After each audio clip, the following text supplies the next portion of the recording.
Ma femme m'a quitté. Alors j'ai essayé de la retenir, je lui ai dit si tu pars pour chercher un autre homme, tu ne retrouveras jamais un type comme moi. Elle m'a dit c'est l'idée. Et donc j'ai écrit une lettre d'amour. Ah bon? Voilà.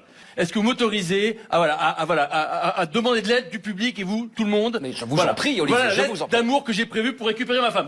Donc je veux pas que ce soit non plus trop romantique. On y va? Allez. Madame. C'est peut-être trop affectueux, non? Non. Pour moi, notre amour est comme ta mère, il refuse obstinément de mourir. Regarde ou pas? Oui, oui, bah oui. Tu es la lumière de ma vie, c'est bien ça? Bien. C'est juste qu'à un moment donné, il va falloir penser à enlever l'abat-jour.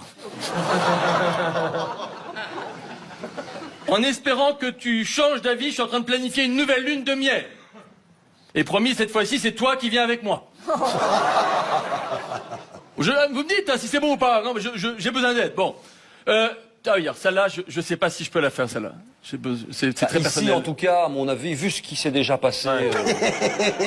Tu sais, finalement, plus j'y pense, plus je me dis que toi et les enfants, le mot est peut-être un peu fort, mais vous êtes un peu comme ma famille. Toi? C'est horrible. Je t'en conjure, avant de me quitter, pense aux enfants. En cas de divorce, dans 90% des cas, c'est à la femme qu'on attribue la garde. On peut être romantique. Ton envie de départ m'a fait réaliser que nous devons tous nous remettre en cause. Du coup, dis-moi, qu'est-ce que tu voudrais améliorer chez toi?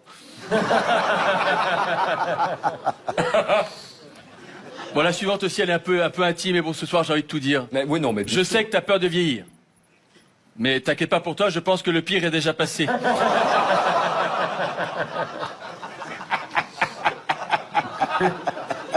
C'est compliqué pour moi, tu sais, un jour tu me demandes de plus te mentir, le lendemain tu me reproches de ne jamais te dire je t'aime. Bon. Pour conclure, comme j'assumais pas de dire aux gens que t'avais quitté la maison, j'ai préféré mentir, du coup je préfère te prévenir, tous nos amis pensent que t'es en cure de désintoxication. Une meuf, c'est trop compliqué, les gars. Une meuf, t'es méchant avec elle, t'es un connard, t'es gentil, t'es un canard, tu lui fais des cadeaux, tu veux l'acheter, tu lui en fais pas, tu veux la jeter, tu lui fais des mots d'amour, t'es un lover, tu lui en fais pas, t'es game over, tu lui parles pas, elle dit que t'as une pouffe, mais quand tu lui parles, elle dit que tu l'étouffes, t'es fidèle, elle veut rompre, tu la trompes, elle te pompe, tu fais du sport, elle te dit que tu penses qu'à ton corps, mais quand t'en fais pas, elle te dit que t'es un gros porc, tu lui demandes de rien, t'es un wellou, tu lui poses des questions, t'es un jaloux, tu la surveilles pas, t'es pas attentif, tu la surveilles, t'es un jaloux maladif, t'es un couple avec elle, elle te dit que tu seras un père fantastique, et quand elle te perd, elle te dit que t'es un pervers narcissique, elle te dit qu'elle veut être maman, et quand t'es prêt, elle te dit que c'est pas le moment, elle te dit dis-moi que je suis belle, quand tu dis que c'est la plus belle, elle te dit tu mens, je suis une poubelle, oh là, la meuf, elle te dit y en a marre des disputes, faut qu'on discute, mais à la fin qu'on discute, on se dispute, oh tu la dragues, elle te dit arrête tes disquettes, tu la dragues pas, elle te dit c'est chelou, t'es une personne discrète, elle te dit faut qu'on parle, t'es un bâtard, tu lui parles, c'est trop tard. Elle te dit fais-moi un gosse, je serai une maman parfaite.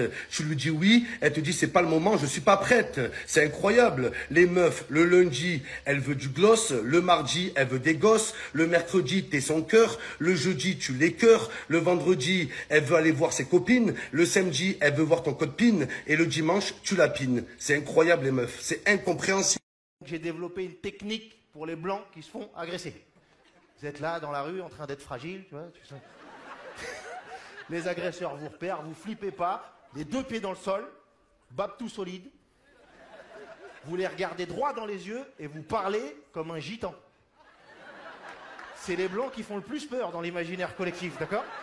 Mais faut y aller full gitan, hein, faut mettre tous les clichés de Zigan, voyageur. Eh, sur mes morts, je vais te crever, Narvalo. Je vais te mettre un coup de serpette sur les 4 roues de ma caravane avec sanitaire, je vais te crever! Faites attacher au merco, je vais te traîner à 2,50 jusqu'à Sainte-Marie de la Mer, je vais te crever!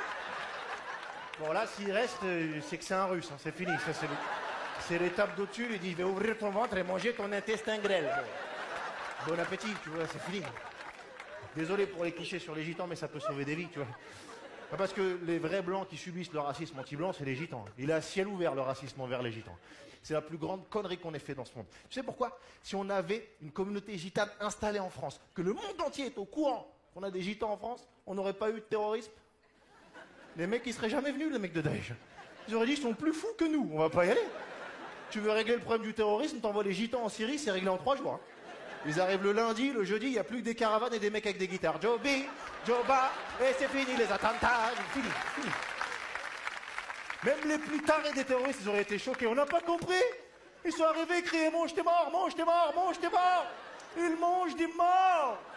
Depuis qu'ils sont arrivés, on est devenus chrétiens, d'accord? Je mange du porc le matin. Les petits enfants, ils ont des carabines. Quand tu tires dessus, ils te touchent. Les parents ils disent tiens, t'as gagné une peluche, Narvalo.